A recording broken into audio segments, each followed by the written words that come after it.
to Connect to Success with your host, Ashley Owens, your personal networking concierge on RVN TV on Thursdays, 12:30 on Thursdays during your lunch break, where we talk to the power networkers in the greater Philadelphia and South Jersey area. And today I have the pleasure and the privilege of interviewing Miss Brandyn Campbell of Brandyn Campbell Communications. Thank you so much for being here today. Hi, thanks so much for having me. Oh gosh, I'm so glad that you're here. We're doing things virtually, everything's great, and I am so glad that we can jump right in. So, Brandyn, tell me more about who you are, because I know who you are, but I want you to tell people who you are. Who you are, what you do, and what makes you and your business awesome.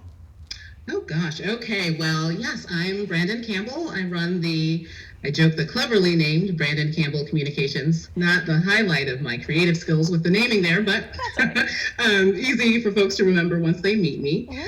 I am a business that works with other companies to help them harness their voice and project that into their social media and their content overall. I help them with content creation as well as strategy. Yeah.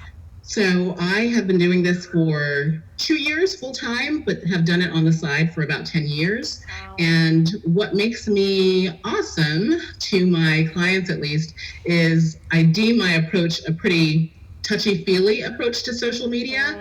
My background's in higher ed and nonprofits. I'm someone who's I like to mother and nurture. So I'm like that with my clients. I'm hands-on. I really work with them. I find there's a lot of lack of confidence with some of the entrepreneurs I work with when it comes to getting their voice out there. Right. So really helping them to feel comfortable and step into who they are, owning it and loving it. Well, social media in itself is about, building a brand and telling your story. And that story can be personal. That story could need nurturing. So tell me more about the kinds of clients that you work with. Who's a good introduction for you? Yeah, so I work a lot with small business owners and specifically a lot of women. I do work with men, but I think that touchy-feely thing speaks to women a little bit more. I think so too. So I think if you know, especially solopreneurs or small business owners who maybe have 5 or fewer people, those are the people where, there typically isn't a communications or marketing team, but they know that it's an essential part of their business. So those are the types of companies I find myself working with. Great. And where do you find a lot of those solopreneurs that are just starting their businesses, or people who have wanted to do a revamp of their social media? Where do you find the biggest challenge for them starts? Like, what are they doing mostly incorrect with social media? That's a great question. And what they're doing incorrect, it's one of two things. I find it's either just not doing it. It's something they don't like, so they've just decided, I'm not going to do it, which I don't have to tell you all is just not something that's an option in 2020. Or I find that they think, if I'm going to do this, I got to go big, which at a certain point is correct. But when you're starting out, you don't need to be on 6 different networks, especially if you haven't given yourself the time to learn how to maximize your presence on those networks. Right. So if you're on LinkedIn and Facebook and Instagram and Twitter, these are things ultimately I recommend, but if you're on there using them incorrectly, it's not to your benefit. So the incorrect, usage of these social media platforms, because social media is in our lives every single day, whether we like it or not. Where do when you say incorrectly, are you saying like, hey, that's not where your target market is, so why are you pushing content on there? Or is it just really not knowing how to hashtag correctly and tag and really maximize the engagement? Yeah, it's both things really. It's knowing that that's what should be leading where you are. Where is your target market? So let's figure out where they are, and that's really where you should be focusing. Right. And then there are little things that I realize, because this is my living, drive me nuts. Like you see someone who has clearly just copied and pasted a post from elsewhere, Facebook, for instance, on Instagram. And you can just tell there's just a way that they reference it, or if it's on Facebook, from Instagram, they say, oh, hit the link in bio. And like, I know it's minor, but okay, I can tell that you just cut and pasted. And just little things like that over time can add up.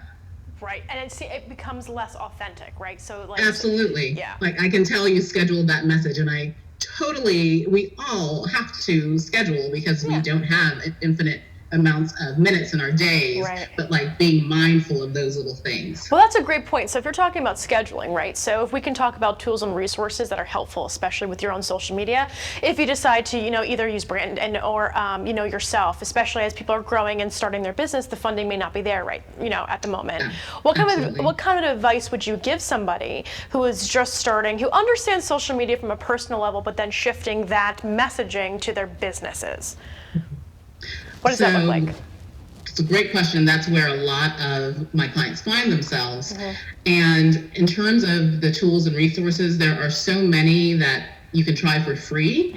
And I really encourage folks to take advantage of that, because ultimately want this to make your life easier, but Right. you have to get used to it. There's a learning curve. Right. So not every product will be to your liking. So things like try things that have a free trial or a free trial period, like Planoly or Later. Hootsuite is kind of the old standard.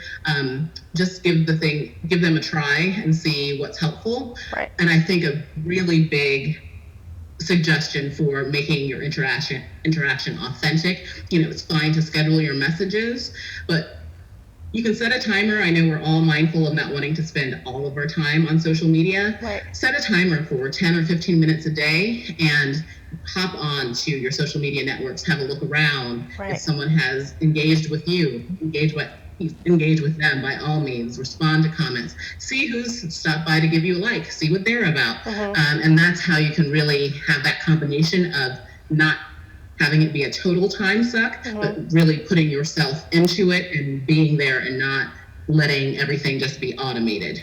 What do you think, what is your answer to people that come back and say that there's no ROI with social media? Oh gosh.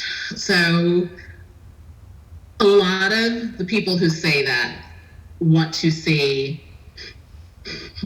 results like the instant they set foot on social media, or they're doing what I call the just kind of let's set it and let it go approach. They're not doing that additional step of doing a little bit of engagement. So I really try to talk to them about being realistic and the fact that you have to be consistent. If this is your first time stepping into social media for your business, like any marketing effort, it's going to take a little bit of time, and you have to be consistent. If you are, I liken it to exercise at the beginning of the year. You're at the gym, you're there 5 days a week. You burn out by week 4 if that is what you have done with your social media. By minute 5, let's be real. Exactly. I was trying to be generous. Tacos. But if you Tacos is a problem do that with your social media, and then it's been dormant after that period of huge activity, right, you have to restart. And if you keep doing that, it's not going to be productive for you. An audience wants to, and to build an audience, they want to see you, and they want to see you on a regular basis and come to know, okay, this is when I can expect to see you. And you have to also be doing some engagement to further let people know who you are. So once the engagement happens, what's the follow through with that? So if you were to coach your client and talk about, look, you've got great social media posts throughout the week, every day has a theme, you're doing great for the past 3 weeks, now people are liking and commenting. Besides commenting back, how do you turn that into a potential client? Yeah, that's where I would really point them to the notion. It requires a little bit of patience, but this idea that social media is content marketing and that it's about building relationships. So that's a great sign. Everyone wants engagement's a big buzzword. That's what we want at this point. If you have people that like your account, are engaged, really then the next step is to really try to solidify that relationship, get to know who they are even more, check what their posts are about, see what their pain points are, because social media is also a lot of listening, and that would be my recommendation for next steps. And as you get to know someone, for instance, if you know this person is in another state, so they can't come to this networking event, but hey, I'm doing a virtual one. You can then reach out to that person specifically and say, hey, I'm doing this. And then that's taking things a step further. And then that's someone who potentially may become a member of your audience that you convert. Right. And so when somebody calls you up, what problem are they typically having?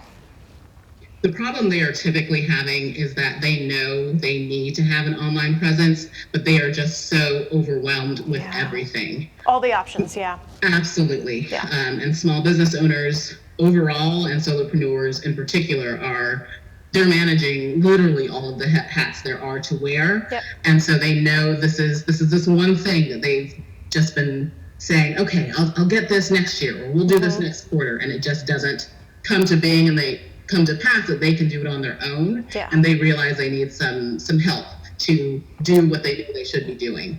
And it doesn't go unnoticed when a brand has a really good social media strategy, because I mean, it's interesting. Websites are very important to house all of the information that you need and to navigate through. But social media is how they get there. That's how it's kind of like driving down the street and seeing a billboard. It's the same kind of comparison, except now you have it in the palm of your hand at all times.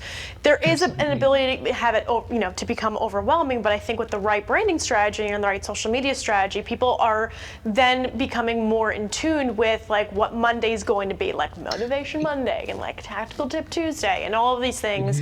And they can start to rely on the brand of having a routine, which I think shows credibility, right? So one of the things that I find, especially even with what I do, that a social media strategy was very important early on, because I thought that the messaging and the value that I wanted to portray was always giving value and to celebrate my network. So putting and having a theme, and I would love your opinion on this, but putting a theme to every day and having those posts be around that theme allowed my trash brain to also be more focused on like what that day was.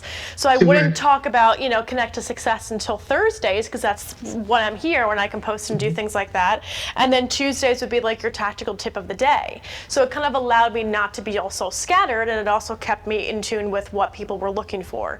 The engagement attached to it is a whole other job. So once people start to engage, even liking or posting, whatever it may be, the idea is to identify, who is responding to these posts, because that could be a very different persona than what you originally went towards.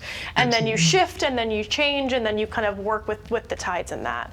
So we do have to take a break, but when we come back, we're going to talk about your tactical tips and practical takeaways in virtual networking, because we're here virtually. I'd love to hear your strategies around social media and how you can use those strategies to build up a really robust network. So we'll be right back. 20,000 of them were felines. Let's make some homes together. Hello everyone, I'm Mark Iorio. I'm the host of Rainmakers Roundup right here on RVN TV. The show is about looking for people who are in competitive businesses that are doing something different and unique in the world of sales and marketing. Join me right here on Rainmakers Roundup on Wednesday mornings at 9 a.m. and then again on Thursday evenings at 6:30 p.m. right here on RVN TV. Today's show is sponsored by Dr. Jacqueline. Take charge of your life personally, financially, and professionally. Visit drjacqueline.com to book an appointment today.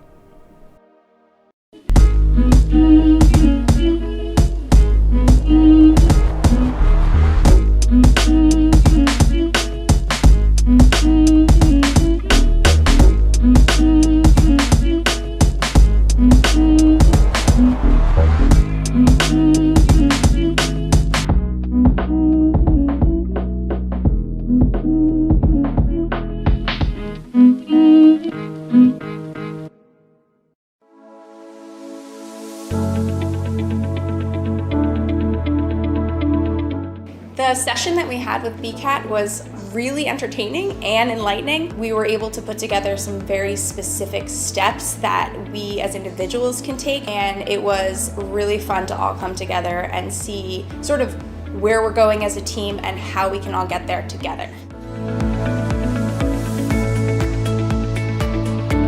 We had a tremendous experience with the BCAT partners. One of the challenges that we have as an organization is to make sure that we have the right people in the right chairs doing the right thing. To do that well, you have to have synergy. You can try to dream up ways to make sure that your group does that, or you can rely on experts. We would recommend BCAT partners to anybody who's looking to take their organization to the next level.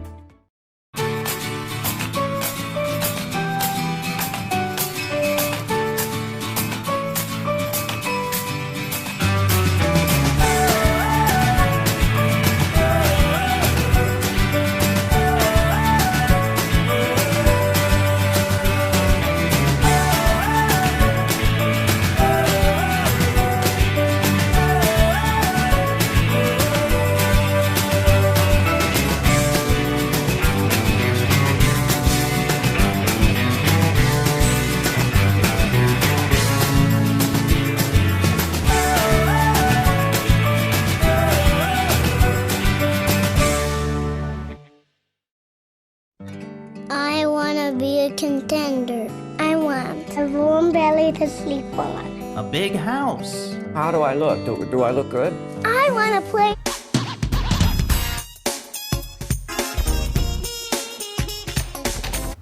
Everybody, welcome back to Connect to Success with me, Ashley Owens, your personal networking concierge, where we talk to the power networkers in the greater Philadelphia and South Jersey area. I am here with the lovely and talented Brandyn Campbell, who is part of branding. Good morning. Coffee hasn't had set in yet. You're just a social media guru, and I love your face. So that's what we're going to go from that. But before the break, we were talking about social media strategies and the benefits of having a brand and an authentic and a voice.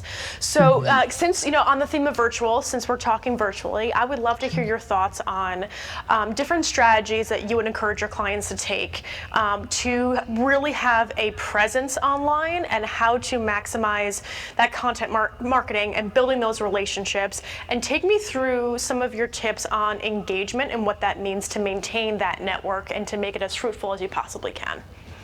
Sure. It's a lot. There's a lot in that, so just pick whatever you want. I'll probably be saying, what else am I supposed to talk about? Anything you want. So in thinking about your digital presence, a reminder I have for my clients is that it's not just about part of your strategy it's very important the message you want to convey, but also that relationship piece and the kind of social listening. And you want to also think about how do you want people to feel when they interact with your brand. Right. And I think that's an important thing to keep in mind with the engagement. Right. And because people buy emotionally, right? People buy emotionally. So if you absolutely. And if someone, just think to your own experience, and we were talking about successful social media campaigns and how that really makes your brand stand out.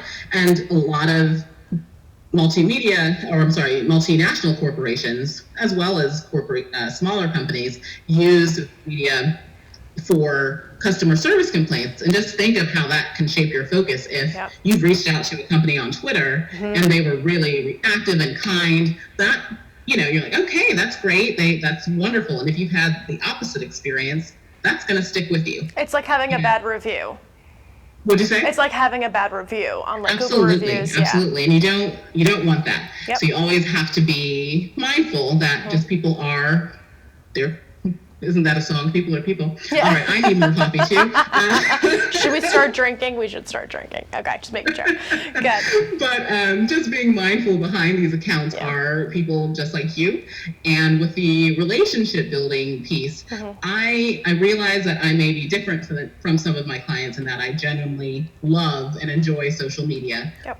There are times that that's not the case, but that's why I do what I do. Yeah. So when I do go exploring to see who's come to like my messages or find out what they're about, I've found out about some really cool other organizations in the Philadelphia area or nationally geared towards business owners. My jam is women in business and networking with other women. Yeah. So I've learned about so many other great possibilities that way.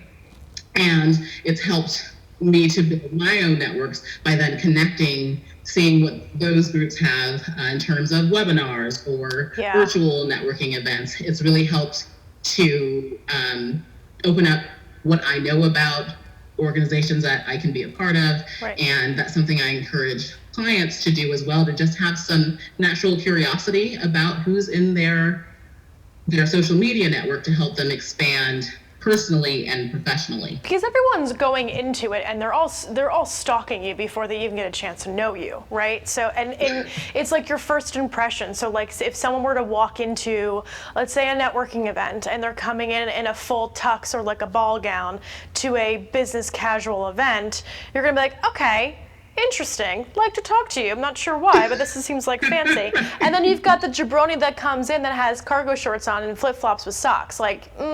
It's like looking at you for the first time, regardless of what you're doing. There's going to be a first 2-minute impression. So with social media, I would assume that is your first impression. And if you are providing good content and educating your audience instead of selling something, like that allows your brand to be of a certain caliber, I think. Absolutely. Yeah. It's so true. And an example I often give, if you find an account that has helped you on some level. Yeah. It's been a piece of information that you've used or has helped you solve a problem that you've been wrestling with. I can't think of a single instance where I've been like, well, that was so helpful. I am never going to look at this account again. Yeah. It doesn't happen. Yeah. So if you can do that, that's why you hear over and over again, it has to be useful content. That algorithm proofs your brand, because if it's helpful, people are going to find it and seek it out. Yep. And they'll continue to look for it. Absolutely. There's a woman that I work with. Her name is Bryn Tillman. Do you know who Bryn is? She's a subject matter expert in LinkedIn. She's amazing. I was on one of her free webinars recently, and she was talking about how, content is so important, and it's extremely important to, it is what you're posting. You want what you post for people to feel like, wow, that was really worth the 3 minutes. Like, that was really worth it. And so whether it's a takeaway, whether it's providing value in some way, not just your opinion on like BS of like, I think my day is going to be great. Like, I don't care, Karen. I don't. I see enough of your family. I don't care. You stop putting on makeup, nobody cares. Like, just that kind of stuff. You can really understand a brand by the messaging that they have. Is it supportive? Is it encouraging? Is it engaging? Are you, it's the messaging. And I think with, a service like yours, you're doing that storytelling that allows people to feel comfortable working with you. And I love the nurturing, niche that you have and that you enjoy working with women, because we do have very different voices than just the going out and just giving facts about why they're the best, right? So that nurturing capability also attracts other nurturing women and other nurturing clientele that need that nurturing. So already emotionally they're driven in, and what you're doing is you're encapsulating that emotion and saying, here's an offering that I can help you with. Not like, here's what I can sell you. It's like, here's an offering that I can help you with. So, exactly. So I love that. So tell me more about some of the groups that you're a part of, some of the networking groups that you're a part of that have helped you with your own business. Yes, so I am a member of Power Match, which has been phenomenal. Good. And I have to say that, so I'm an extrovert, and Really? I love connecting people. I know, you couldn't I'm tell. just kidding. Go ahead. I love connecting folks. That gives me great joy. So when I learned about Power Match, and people have often said, like, if you can figure out how to monetize this, and when I had my first conversation with Sarah, I was like, this is the idea I should have had. Yeah. So I think it's just a brilliant idea and wonderful to help. It helps me personally focus the fact that I'm an uber extrovert. Yeah. I don't have all the time in the world, sadly. I would sit and talk to anyone. This helps me really focus and get to know other business owners that can help me in business. And I love the fact that though ultimately the goal is to help each other, you're not selling to each other. That's so important, and I love that that's explicit. It is. It's a big part of it. Yeah, absolutely. Go ahead. Any other ones? Yeah. Another group that I'm a part of that is really starting to have a Philadelphia presence is a company called Pepper Lane. It's based in Boston. Yes, and it is for moms in business. It's broadly women in business, mom supporter. Yeah. Again, I'm just a huge advocate of women in business. Yeah. And there's a free Facebook group, and it's women rallying together, supporting each other. Yeah. And I think for me, when I realized I have 2 young kids, and some of the challenges I was having in business, I was comparing myself to either folks who are single or men. There are just some really real challenges that mean it's not that you can't do this, it's gonna look different. And it wasn't until I became a member of that community that I really realized that and came to embrace it. And they have monthly networking events that I now lead because I'm a big supporter. So that has been a big part of my business journey as well. How important is it for you to be a leader in some of these organizations? Like if you were to give advice to somebody who's in your position, especially because, there are a lot of things that, being a woman in business in general is harder than most, right? Being a single mom in business, being a mom in business, being married in business, like there's no, way around it. It's challenging, and there's more challenges for certain groups than any other. So depending on what your situation is, it's always going to be challenging for most. Well, tell me more about how that leadership position for you has made you a better networker. So it's made me a better networker in that At first, I didn't really think what I was doing was leading. I was being just who I was. Yeah. And when you think about it, as a small business owner, you're a leader. You're creating. You may be creating jobs. You are providing thought leadership in your space, and the way that you conduct yourself in business can really help form and shape who you are. Not just in the business community, but just as a part of who you are. And that's something I've realized is really a key component for me as I've gone forward. And people tend to be attracted to that. But more than that, it's helped me, once I really figured out some of those initial doubts that I had as an early entrepreneur, going full scale with this, it has really given me more confidence when I step out to networking events. And I think that has been the real change. People recognize that and they're like, okay, I'm going to listen to what she has to say. She really seems to not be questioning herself or ending every sentence in a question mark. It just gives you more certainty about who you are, what you do, and the worth that you can provide to someone. It's the validity that comes from it, right? So it allows you to say, you know what, I am going to ask for this much. I am worth this amount. I know that I can do this. You know, so for example, with this show, it made me a better listener, which ultimately made me a better networker. So even though I preach, different activities, you got to practice what you preach, right? So if you don't do this every week, it's a little bit harder to kind of, teach yourself how to do it. I'm usually one not to read something before I do it. I just jump in and then course correct as I go. That's the way that I learn. Like, don't tell me the stove's too hot, I'll touch it and tell you when it's too hot. Like, that's the kind of, it's a problem. But anyway, but with the repetition, it becomes a muscle, it becomes a practice, it becomes where you can get yourself out of a stupid situation if you put your foot in your mouth, or, you learn that don't sweat the small stuff, because you learn that there's so many more opportunities to make it work. Oh goodness. So quick. We're going to be wrapping up in just a second, but can you give me 3 tactical tips and practical takeaways in virtually networking? Sure. The first tip would be just to be comfortable with who you are. There's no need to do the influencer thing and pretend you're on an island. Exactly. Like, no one responds to that. You are the only you. So lean into that and just be who you are so people can get to know you. The second tip would be to really try to be curious, just like you were saying, to listen, to really try to understand the other people there in the space with you, understand what brings them to the space.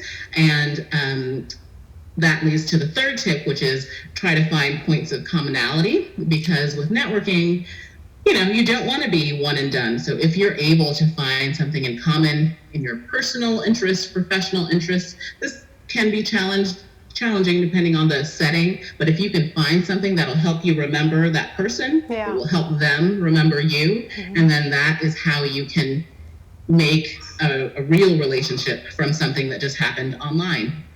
There are so many examples of how you can build business relationships, friendships, just from initial online connections. And for more of those tips, Brandyn, how can people find you?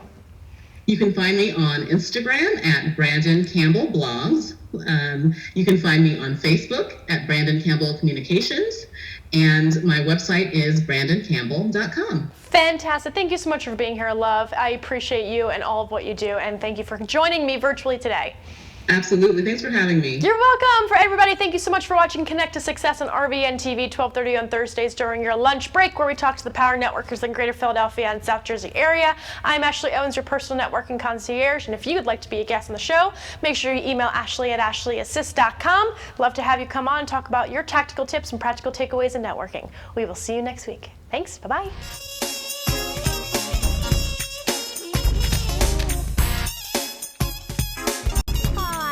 My nails done once a month.